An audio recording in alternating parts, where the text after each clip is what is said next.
আম্মা জান আয়েশা। হজের সফর তিনি রাসূল জীবনে করেছেন কয়বার? একবার। রাসূল জীবনে হজ করেছেন কয়বার? একবার। সে একবারের সফরে রাসূল স্ত্রী ছাড়া না স্ত্রী সহ সহ। আম্মা জান আয়েশা বলেন, যখন তিনি হেরামের কাপড় বাঁধবেন আমার সঙ্গে তিনি সহবাস করলেন, ফরজ গোসল সম্পূর্ণ করলেন, এরপর ইহরামের কাপড় তিনি বাঁধলেন। তাহলে সেই স্ত্রী ইমানের পাহারাদার, বিয়ে শুধু দরকার নাই? বুড়া চাচাও কয়ে আছে, বিয়ে কি আবার করবেন নাকি? যারা বিয়ে করে নাই তারা বলবে।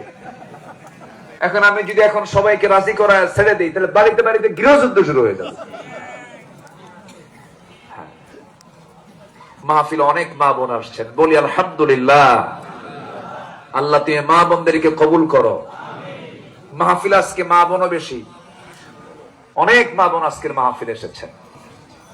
সব জায়গায় আমি লক্ষ্য করছি এখন মাহফিল অনেক মা বোন আসে, মাহফিলও বেশি, মার্কেটও বেশি।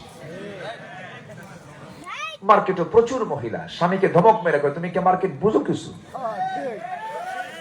দাম টাম বেশি দিয়ে আসো, কিচ্ছু বোঝো না, দাও।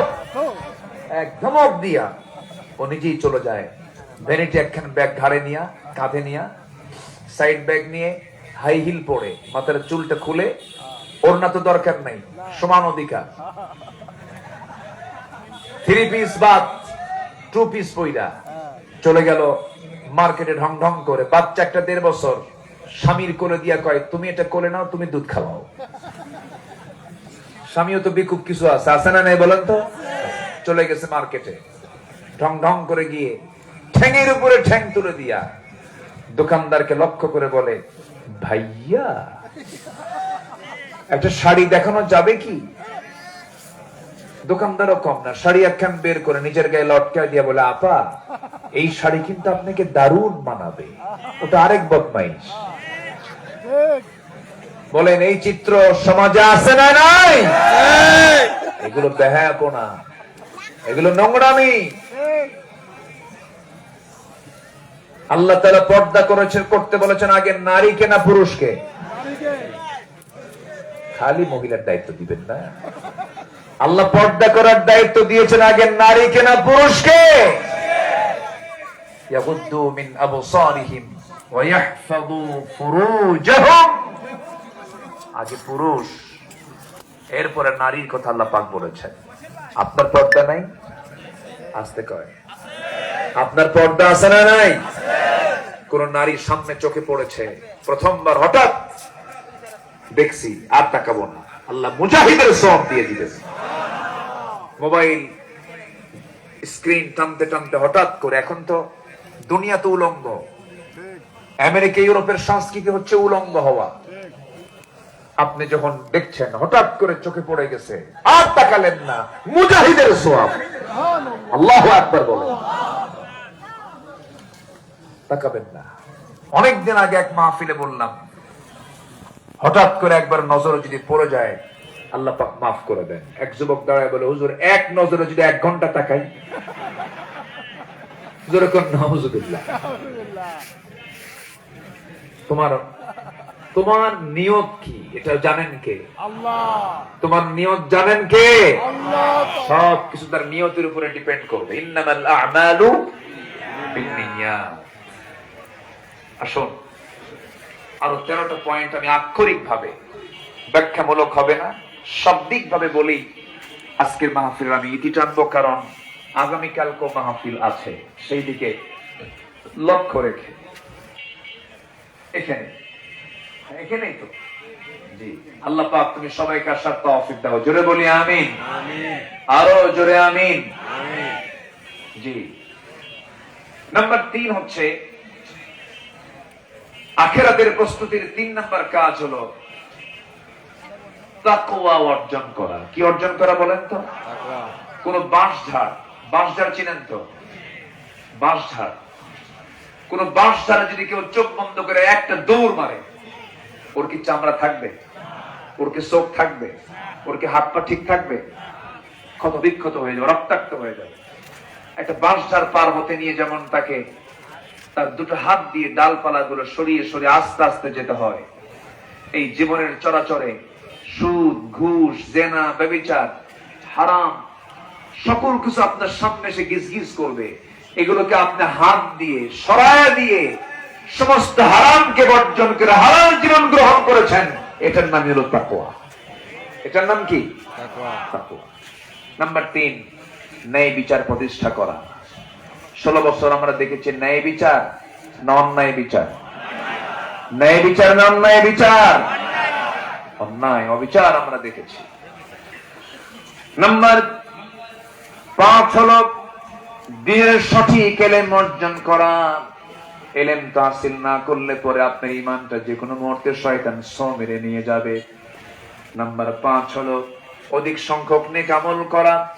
ইন্নাল্লাযীনা আমানু ওয়া আমিলুস সালিহাতি কানাত লাহুম জান্নাতুন নাঈম। জোরে বলুন আল্লাহু আকবার। নাম্বার 6 হলো ধৈর্য ধারণ করা। নাম্বার 7 হলো আল্লাহর প্রতি ভরসা রাখা। আল্লাহর উপরে ভরসা আছে যার, এই দুনিয়াতে টেনশনও নাই তার। ওয়ামান ইয়াতাওয়াক্কাল আলাল্লাহ ফাহুয়া হাসবুহ। আল্লাহর প্রতি যারা তাওয়াক্কুল আছে তার জন্য আল্লাহ নিজেই যথেষ্ট হয়ে যান। নাম্বার 9 হলো দুনিয়ার ভোগ বিলাসে নিমগ্ন না হয়ে আখিরাতের আবাসকে মূল লক্ষ্য হিসেবে স্থির করা। ওয়ামা হাযিহিল হায়াতুদ দুনিয়া ইল্লা লাইবুন ওয়া ইল্লা লাহবুন ওয়া লাইব ওয়া ইন্নাদ দারাল আখিরাতা লাহিয়াল হায়াওয়ান লাউ কানু ইয়ালামুন। জোরে বলুন আল্লাহু আকবার।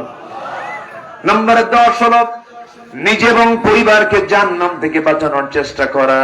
কু আনফুসাকুম ওয়া আহলিকুম নারা। জোরে বলুন আল্লাহু আকবার। নাম্বার 11 হলো তওবা করা। কি করা? জোরে বলেন, তওবা করা। আরো জোরে। তওবা করা। কার কাছে তওবা করব? আল্লাহর কাছে। আল্লাহর কাছে আমরা তওবা করব। গুনাহ হবে আমার, তওবা করে মাফ করে দিবেন কে? আল্লাহ। আল্লাহ তাআলা। তওবা গুরুত্বপূর্ণ বিষয়। সব সময়ের জন্য তওবার দোয়াটা আমরা পড়ব, ফিরে আসব। অজ্ঞতাবশত বিজাহালাতিন, কোন অজ্ঞতাবশত ভুল হয়ে গেলে সে যদি মাফ চায় আল্লাহ তাকে মাফ করে দেন। আল্লাহু আকবার বল। আল্লাহ। নাম্বার 12 হলো আল্লাহর পথে ব্যয় করা। কার পথে ব্যয় করা? আল্লাহ। ব্যয় করলে আল্লাহ বাড়ায় দেন ডাবল ডাবল।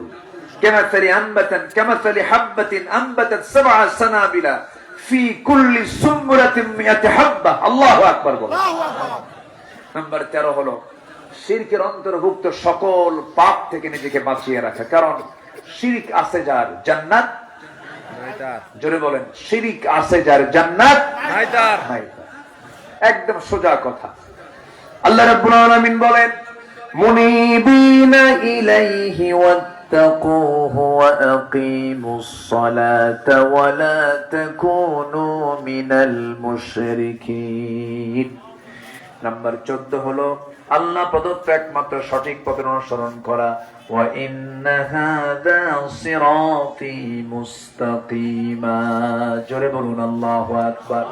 আমাদের পথের নাম হলো সিরাতুল মুস্তাকিম। এর বাইরে অন্য কোন দল করা যাবে না। দল করব অন ইসলাম না ইসলাম? অন ইসলাম না ইসলাম? ইসলাম ছাড়া যে নেতা আসবে একদম মুখের উপরে জবাব দিয়ে দিবেন, তুই মুসলমান হতে পারিস না। বাস। সর্বশেষ হলো জীবনের সকল জায়গায় আনুগত্য হবে দুজনের, আল্লাহ এবং তার রাসূলের। সালাত কায়েম এবং যাকাত প্রতিষ্ঠার সংগ্রাম করতে হবে। সবাইকে রাজি আছেন? আল্লাহ তাআলা আখিরাতের প্রস্তুতিমূলক এই 15টি কাজের আঞ্জাম দেওয়ার তৌফিক সবাইকে দান করুন। আমিন। নামাজের মতো করে বসি।